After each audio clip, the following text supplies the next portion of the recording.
Senator Watson, you just talked about the emotions. Without a doubt, in my 20 years here in the Texas Senate, this is the most emotional issue we deal with. The emotional issues of ending a life, of women's health, of women's rights. I'd like to talk very briefly about what this bill actually does. Let's get back to the original presentation that Senator Hager made. It prohibits terminating the life of an unborn child after 5 months of development, with an important exception of fetal abnormalities.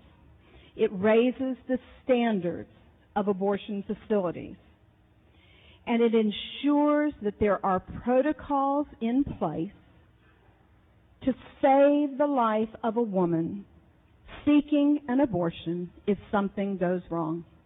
That's what this bill does. Several of you mentioned during our discussions today that you were not able to attend our Senate Committee on Health and Human Services hearing, our 16-hour hearing.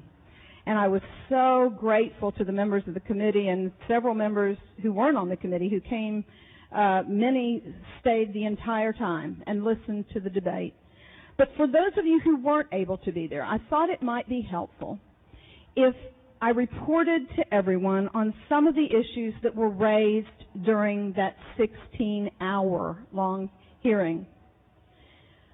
First of all, a lot of discussion today about the issue of fetal pain. And we had some expert opinions on fetal pain. And let me just tell you right here, I consider myself an expert on the unborn child because I think Senator Vanderpute is probably the only other person in this room that can actually say that you've experienced it. And I've experienced it 5 times. And in my expert opinion, a 5-month-old unborn child does experience pain. But don't take my opinion. Let me tell you about, we had 4 invited witnesses at that hearing. 2 in favor of the bill, 2 in opposition. One of those in opposition was a physician who talked about the issue of fetal pain. And he was asked many questions, and I asked him, could he say for certain that a 20-week-old child cannot feel pain? And his answer was no. He couldn't say for certain that a 5-month-old preborn child cannot feel pain. Members, there should be no question that after 5 months of development, Senator Zaffirini held up a picture. This is a child. You can see him yawn. We have the technology today to see their movements, and they stretch, and I believe they feel pain. Senator Whitmire, I hear you often talk about putting a face on it. And we're able today to put a face on a 5-month-old in the womb child. And it's the face of a real live person. And I believe that real live person feels pain.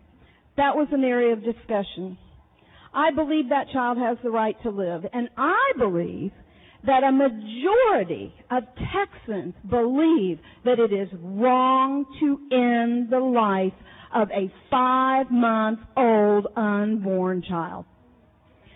I also believe that if a woman does make her constitutionally protected decision to terminate a pregnancy, we have the responsibility to ensure that she is in a safe, medically appropriate environment. That's our job. It may seem irrelevant to opponents whether these facilities have a door wide enough for an EMS or their doctor has admitting privileges, but I can assure you those issues would be very relevant to that woman whose life could be in danger. They are relevant to ensuring that those horrific practices that we've heard about of doctors like Gosnell are never allowed to happen again. And they sure aren't going to happen in Texas. Another point that was made, actually by a woman wearing orange at our hearing this week. We need more men to take personal responsibility on this issue. And she said in much more direct terms than I would to you that it's not fair for women to have to bear this burden alone. Fathers need to step up to the plate, and she is right. I was one who actually found myself agreeing with people who were sitting there in orange shirts a lot. And, of course, blue shirts, too. Another issue that was raised was a message that I have long been advocating for, and that is the need to do a better job in the area of prevention. Those of you on my committee have heard me say that time and time again. Prevention is the solution. We must invest in family planning. We've got to make sure that abortion is not used as a birth control method. And I said it yesterday, and I will say it here again to all of you. Our cuts were too deep session before last in the area of women's health and family planning. But I want to tell everybody what a good job this body did during regular session to rectify that. We had a work group of our Finance Committee on Article 2, majority of women I might mention, but Senator Huffman, Senator Zaffirini, myself, Dr. Duell, Senator Patrick. I called in our Commissioner of Health, Commissioner Janik, and I asked Commissioner Janik, what if money was absolutely if the sky was the limit, how much funding can our provider network handle to ensure that low-income women have access to contraception, to breast and cervical cancer screenings, and other preventive health measures? I mean, we've got to make sure we've got the provider network to provide those services. But I said, how much money will it take? And he said $100 million. And we established that as our number one goal. We will get you what it takes. And this body did that. 170,000 additional women will be able to access family planning, cancer screenings, and other preventive health services because of what this body did, and I am thankful. And we've got more to do. Governor Dewhurst, I am asking you to assign our Senate's Health and Human Services Committee with an interim charge that addresses number one issue, women's health. We care about women's health, and we've got more to do. We owe it to everyone, the blue shirts and the orange shirts, who came before our hearings, 16 hours worth of testimony, and that was something that all of them asked for us to roll up our sleeves, and we will do that. Done. Good.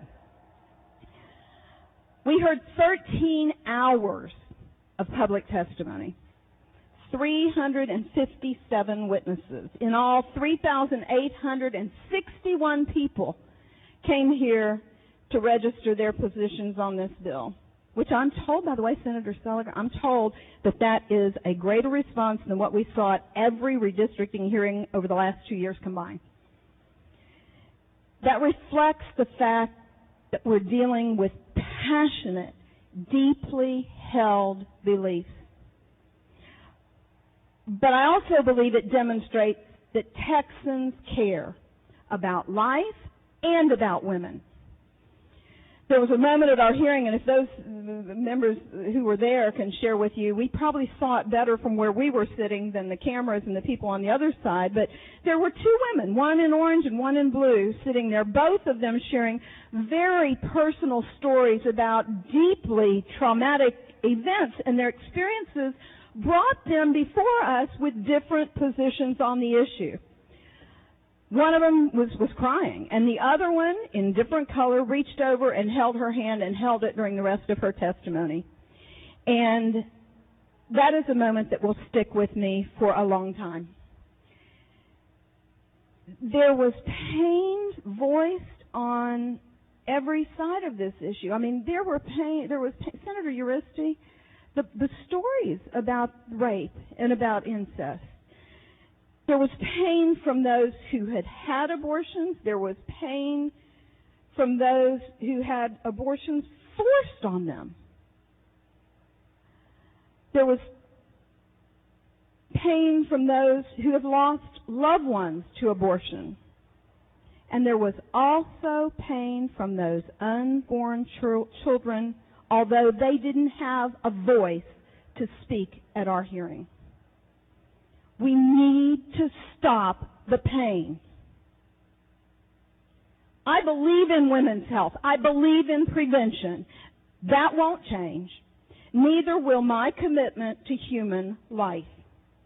Every life is precious. Every life is worth something. Every life deserves to be protected and cherished. There is a clear choice before us in this vote tonight. Do we keep the relaxed standards that are in place to protect women? Do we forego safeguards that will save a woman's life if something goes wrong? Do we ignore the evidence that at 20 weeks we have a child who can feel? Or do we choose life? And I choose life. Thank you, Mr. President.